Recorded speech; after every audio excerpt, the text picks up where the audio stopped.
Afternoon from Lancaster Canal again. I'm just doing a little walk from the house, gone across the school, through the school playing fields, which are not exactly closed. There's someone playing football there, but I'm now about to just walk along here, along the canal to up to Carnforth town and round.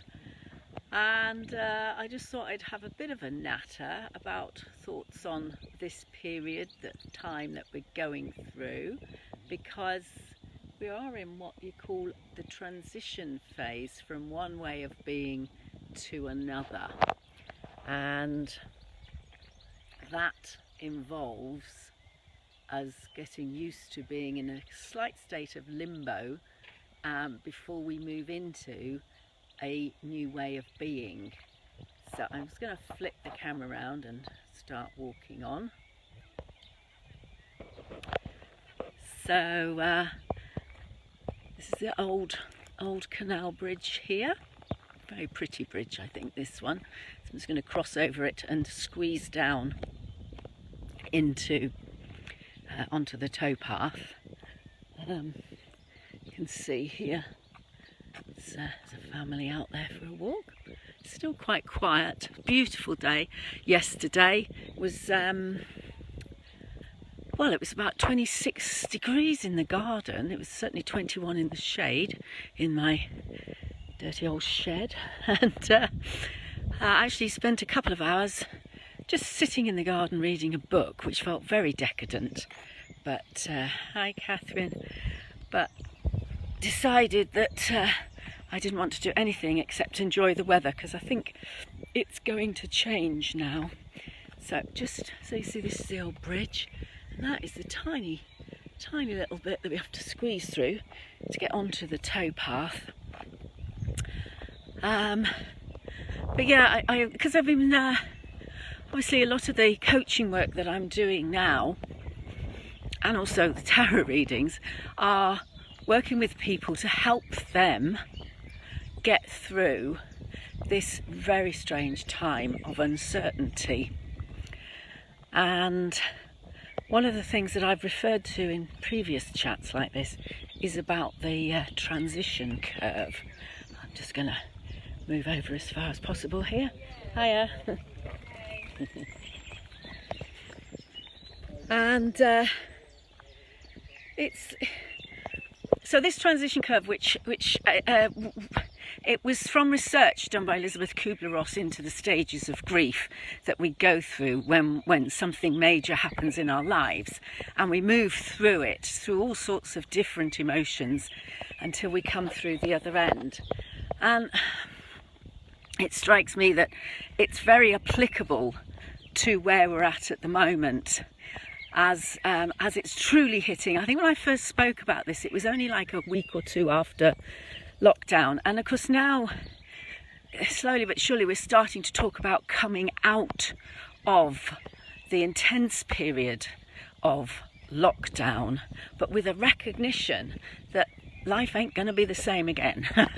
It's changed forever. And if you think back to, say, the Twin Towers, 2 planes, well, it was a lot more than that, wasn't it? It was a sort of mass bombardment around the USA, and how that changed the way we travel, we fly. If you look at the financial crisis of 2008, 7, 8, 9, that changed the way that finances were. It certainly became a lot more difficult to get a mortgage. And that wasn't even on the scale of anything like the scale of this in one way, because this is literally affecting every single one of us, even those who aren't, who are in places where there aren't any cases. Their whole lives are being affected because it's got this knock-on effect. So we are kind of globally going through this massive period of transition, and that brings up all sorts of feelings. I mean, we go through the denial, it's not really happening, everything will be fine. We go through anxiety, stress, oh my God, what's going to happen? I'm lose my job, I won't have money. My family, my family members would die. Then there's sort of elements of hope. Some people react differently. Some go through one phase, think they're fine, and then, go back again. I think last week for many of us, it was a very strange week.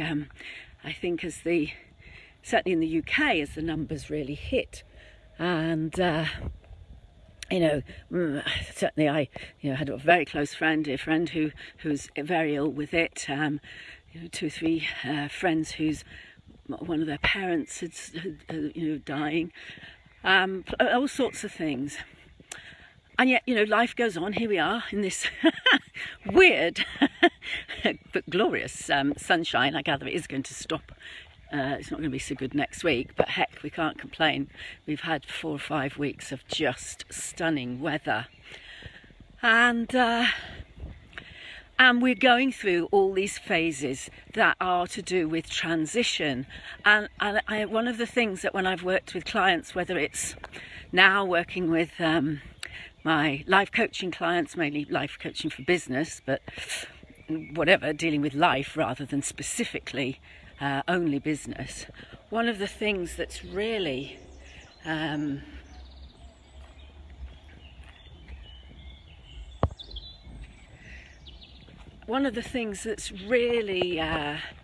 taken sorry, I'm just looking at the screen and sort of saying hi to people. I don't know if I'm getting some messages. Anyway, so one of the things that I've been talking with people about is that it's almost like the sooner we accept that we're in transition, that things are never going to be the same, because we have now got a generation that generations, but certainly if you think about the youngsters, like those that are born into the war years. Remember the war, Captain Tom, going to be 100 at the end of this month. He's one of the last survivors of the Second World War. Well, say if my son, who's 23 next month, if he survives to be 100, he'd be one of the last survivors, or who knows about longevity in the future, but from the coronavirus years, the COVID-19 years. And it is going to change everything in one way or another. And I know there's some people still saying, I think we'll just be able to go back to normal. Well, we ain't. There will not be. We will find and define a new normal. But that new normal is going to be very different from today. I'm Facebooking live. And so I've just finished up the canal, and now I'm going to go back the sort of scenic route back, walking back home. This is where I used to bring my son when he was little. So this is Carnforth, little play area at Carnforth.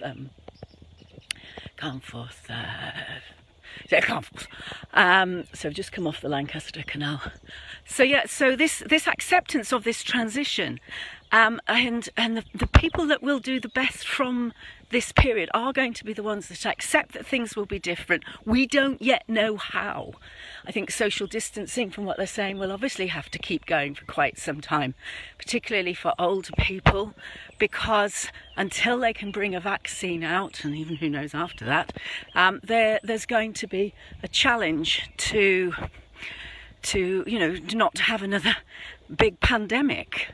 So when working with the transition phase, getting to that stage of acceptance, and then looking at, okay, I accept that things won't be the same, so how can I now build in resilience, so acceptance and resilience, to deal with this situation. It is, I've got a couple of clients who are actually, having had some time off to think, and hey, how often have we had that in our hectic lives, have decided actually they don't want to be doing what they've been doing for the last 20 odd years. One of them, we've been working for a year on a complete transition to a new business, and now that may change completely, because they're actually deciding, heck, I actually want to do what I really want to do. And so they're accepting that, and then looking at the reality and saying, okay, in this brave new world that we will move into, with probably more social distancing, more awareness, certainly all of us, hopefully more awareness of the fragility of our infrastructure, the fragility of our production, the reliance that we have globally, but also the fact that when push comes to shove, we're bloody marvellous with coping with it. And that blitz spirit they used to talk about in the war, well, it's that sort of thing, People have just risen together, and we actually need,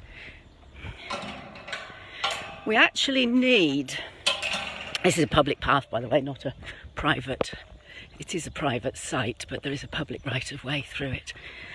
We actually need, though, these challenges, because we're still primitives in a way, in the evolution of man, if you like. We are still, we're from that era of, cavemen and women who went out and, hunted and gathered and to keep alive. It's only in the last 200-300 years where, certainly in the last 200, where there's been that sort of, rise out of poverty. It was just rich or poor. Your life was all spent in doing what you had to do to survive. We've got a lot more luxury of free time now, but actually when we're up against it, we come into our own, we come into our best. And I'm not saying that we should be forever living in a state of stress and turmoil, please God, no.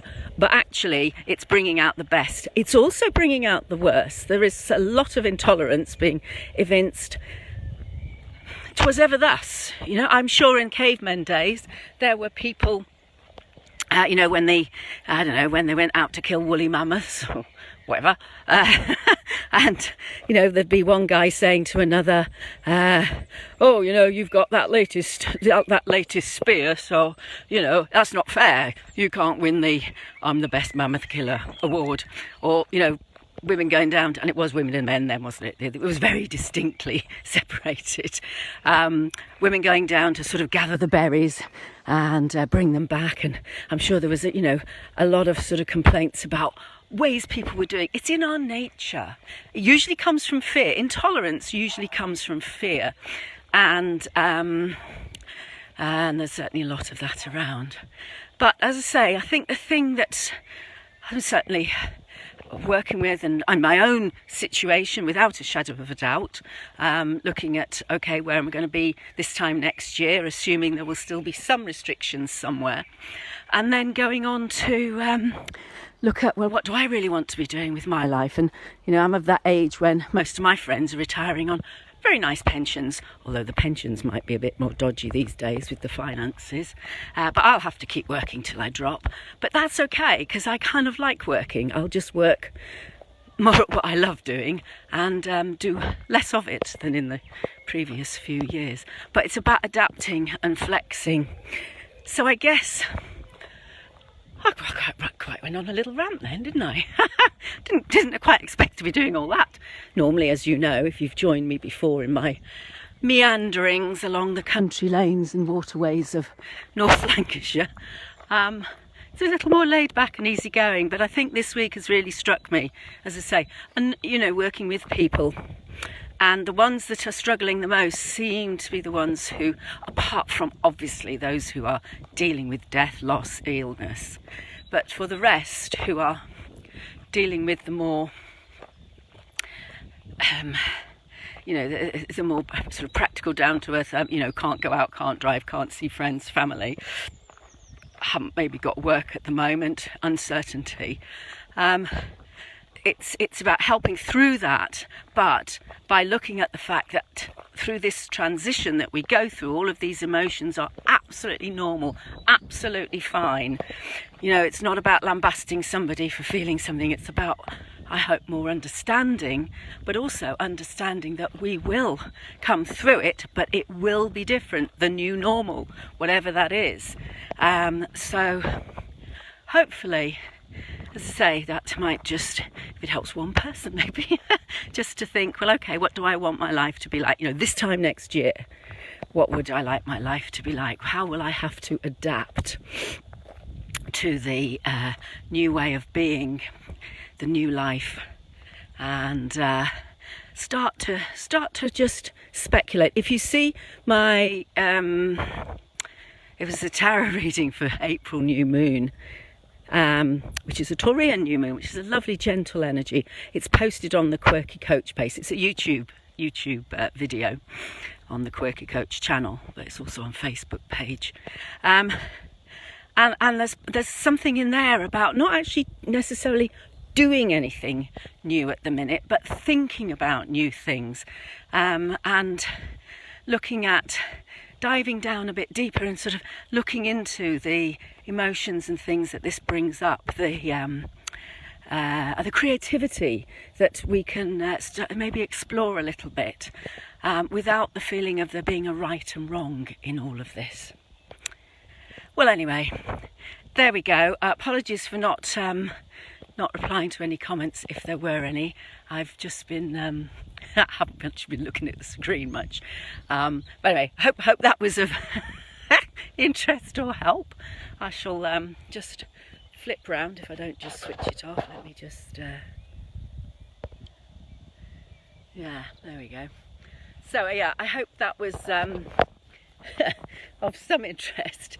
So as I say, it's about looking at it as we're in this transition phase, and we will all come out of it at different times, and we will all go through different emotions as we, accept how things are, and